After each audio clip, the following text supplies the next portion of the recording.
नमस्कार साथीहरु, स्वागत छ तपाईले हेरिरहनु भएको टेक्निकल एडभाइस फर युट्युब च्यानलमा।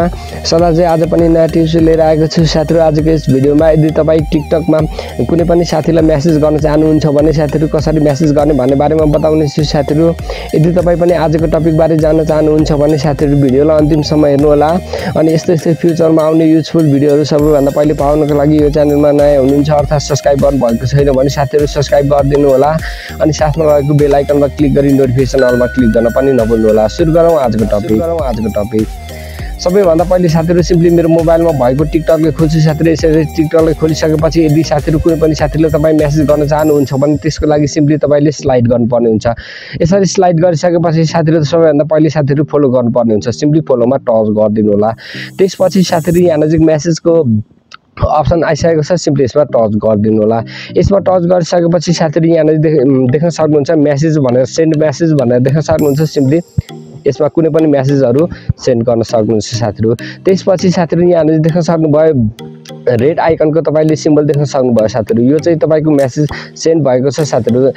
यो चाहिँ यो सिम्बल आउनुको कारण चाहिँ के हो भने साथीहरु यदि तपाईले फलो गर्नु भएको छ र मेसेज सेन्ड गर्नु भएको छ साथीहरु। यदि तपाईले फलो गर्नु भएको साथीले पनि तपाईलाई फलो ब्याक गर्छ भने त्यस्तो अवस्थामा तपाईले सजिलैसँग सेन्ड गर्न सक्नुहुन्छ। त्यसको लागि सिम्पली यहाँ नजिक म साथीहरु मेरो टिकटकमा फ्रेन्ड्स भएको साथीलाई कुनै पनि मेसेज सेन्ड गर्न गएको छु। त्यसको लागि सिम्पली यहाँ नजिक जान्छु साथीहरु। फ्रेन्ड्समा गएर साथीहरु कुनै पनि साथीलाई सेन्ड गरिदिन्छु मेसेज।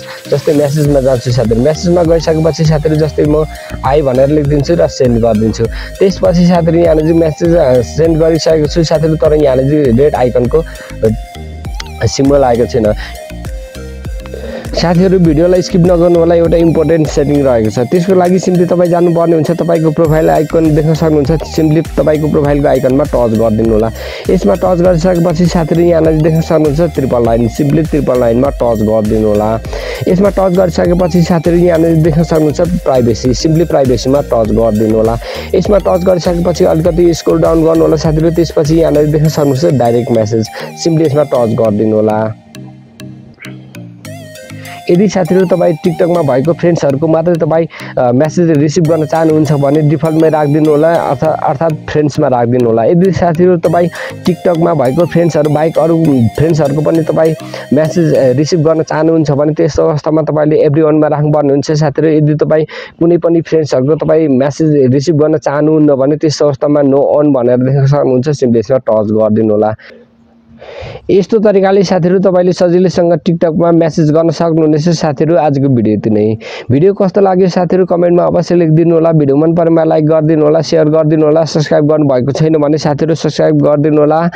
अनि आगामी दिनहरुमा कस्तो खालको भिडियो हेर्न चाहनुहुन्छ साथीहरु त्यो पनि कमेन्टमा अवश्य लेखिदिनु होला। अनि यस्तै युजफुल ट्रिक एन्ड टिप्सको साथमा अर्को भिडियोमा भेट्ने छौं। तबसम्मको लागि बाइ बाइ।